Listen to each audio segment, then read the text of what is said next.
নমস্কার, তোমাদের সবাইকে স্বাগত জানিয়ে আজকের ক্লাসটি শুরু করছি। আজকে তোমাদেরকে দেখাবো নবম শ্রেণীর তৃতীয় পর্যায়ক্রমিক মূল্যায়ন 2024 সালের রায়মার্টিন প্রশ্ন বিচিত্রা থেকে বাংলা বিষয়ে মডেল কোশ্চেন নাম্বার 6 নম্বর সেটটি।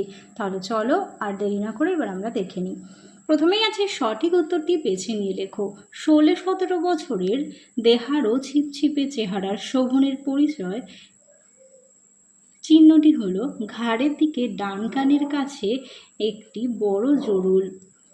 1-2 দাগ সঙ্গে সঙ্গে আরও একজনকে মনে পড়িতেছে। কথকের মনে পড়েছে, উত্তর হবে হিরুকে। 1-3 দাগ ভেঙে ফেল, কররে লোপাট।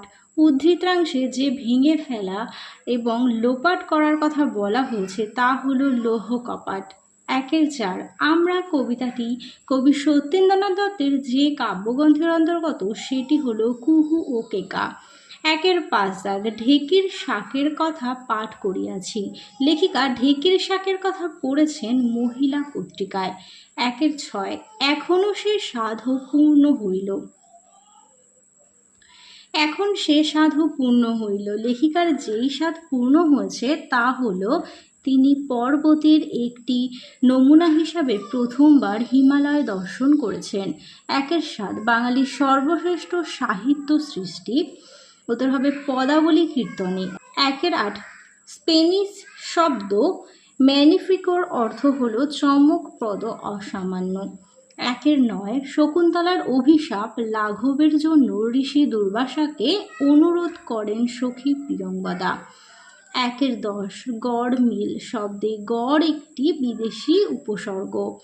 1-11 নোঙর পড়ে গিয়েছে, উত্তর হবে তটের কিনারে।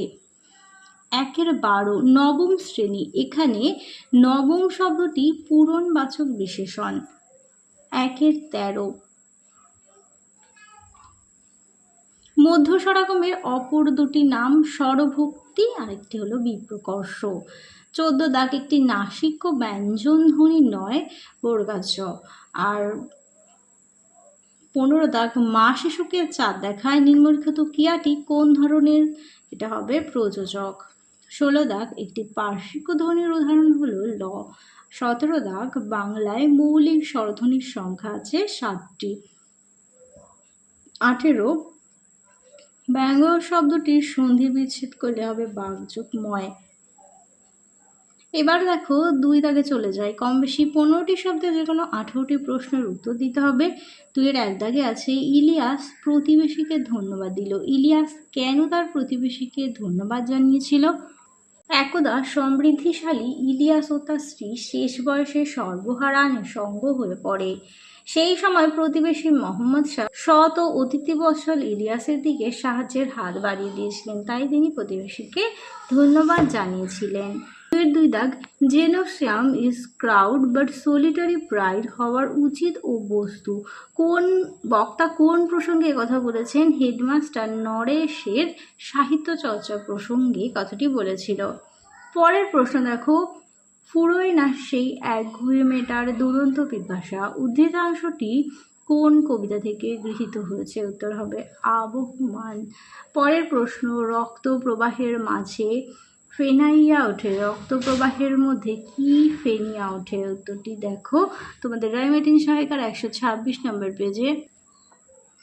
শক্তিধর রাষ্ট্রগুলির সংঘর্ষে রক্তক্ষয়ের মধ্য দিয়ে জন্ম নেয় নতুন শক্তি, কিন্তু তা বুদ্বুদের মতোই ক্ষণস্থায়ী, তাই কবি ফেনাইয়া শব্দটি উল্লেখ করেছেন। পরের প্রশ্ন দেখো 2-5 দাগ আমরা অন্যতম প্রধান খাদ্য থেকে বঞ্চিত হব। কাকে লেখক অন্যতম প্রধান খাদ্য বলেছেন? উত্তরটি হবে সংস্কৃত চর্চাকে। পরের প্রশ্ন, তা প্রভু যা আদেশ করেন, প্রভুর আদেশটি কি ছিল? রাজা দুষ্মন্ত ধীবরকে আংটির মূল্যের সমপরিমাণ অর্থ পারিতোষিক হিসেবে দিয়ে তাকে মুক্তির আদেশ দিয়েছিলেন। পরের প্রশ্ন দেখো 2-7 দাগে চন্দ্রনাথ রচনাংশের কথকের নাম নরেশ। পরের প্রশ্ন, কাকে মৃত মনিয়ার মতো মনে হয়েছে? কামরাঙা লাল মেঘকে। 2-9 দাগ সেই কীর্তিমান পুরুষটির সঙ্গে পাখির একটা সম্পর্ক রয়েছে। কোন কীর্তিমান পুরুষের কথা এখানে বলা হয়েছে?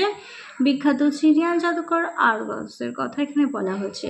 পরের প্রশ্ন দেখো এবার 2-10 দাগে বলেছে এটা কেন হয় বাবা? বক্তার জিজ্ঞাসাটি কি? প্রফেসর শঙ্কুর বাবা হঠাৎ সংজ্ঞা হারিয়ে ফেলতেন, তাই এই প্রসঙ্গে তিনি কথাটি তার বাবাকে জিজ্ঞাসা করেছিলেন। পরের প্রশ্ন, মিস মুলারের পুরো নাম কি? হেনরিয়েটা মুলার। পরের প্রশ্ন, মহাপ্রাণ ধ্বনি একটি উদাহরণ দাও।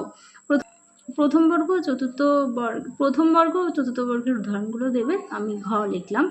13 দাগে আছে কয়েক, শব্দটির সন্ধি বিচ্ছেদ করো। কয় যোগ এক। 14 দাগ, বাংলায় কয় ধরনের অপিনিহিতি লক্ষ্য করা যায় ও কি কি? এটির উত্তর হবে 4 ধরনের অপিনিহিতি লক্ষ্য করা যায়। একটি হলো হস্যিকারের অপিনিহিতি, হস্যুকারের অপিনিহিতি, আর জফলা অন্তর্নিহিত হস্যিকারের অপিনিহিতি, আর ক্রিয় কয়তয় এই অপিনিহিতি। এই 4টি অপিনিহিতি লক্ষ্য করা যায়। 15 দাগে দেখো, একটি বাক্য গঠন করে তার মুখ্য কর্ম গৌণ কর্ম নির্ণয় করো। বলেছে বাবা ছেলেকে সাইকেল শেখাচ্ছে, এখানে বাবা গৌণ আর হচ্ছে সাইকেল হচ্ছে মুখ্য কর্ম। পরের প্রশ্ন, স্কুল গ্রেটার দেন স্কুল, এখানে ধ্বনি পরিবর্তনের কোন নিয়ম প্রযুক্ত হয়েছে? এটা হবে স্বরাগম। প্রথমেই কিন্তু একটি স্বরবর্ণের আগম ঘটেছে, তাই এটি হবে স্বরাগম। পরের প্রশ্ন, বাংলা ভাষায় মৌলিক স্বর কয়টি ও কি কি? উত্তরটি হবে 7টি। অ, আ, হস্যই, হস্যু, এ আর এ আর ও, এই হলো 7টি। তারপরে দেখো, বাংলা ভাষায় অর্ধস্বর কয়টি ও কি কি? 4টি, এ, ও, হস্যই আর হস্যু। তারপরটি আছে 19 দাগে, যে জুলুম হইতে রক্ষা পাইলাম, উদ্ধৃতাংশে কোন জুলুম থেকে রক্ষা পাওয়ার কথা বলা হয়েছে? এটি হবে গরম থেকে বাঁচার কথা বলা হয়েছে। 2-20 দাগ, সহসা নদী বলিয়া ভ্রম জন্মে, কোন বস্তুকে নদী বলে ভ্রম জন্মে? উপত্যকার নির্মূল শ্বেত কুয়াশা দেখে নদী বলে ভ্রম হয়। তোমাদের 1 নম্বর পর্যন্ত মডেল সেটটি সমাধান করে দিলাম। আবারও পরের সেটটি নিয়ে খুব তাড়াতাড়ি দেখা হচ্ছে। ভিডিওটা ভালো লাগলে অবশ্যই লাইক, কমেন্ট ও বন্ধুদের সঙ্গে শেয়ার করতে ভুলো না। সবাই ভালো থেকো, সুস্থ থেকো, টাটা।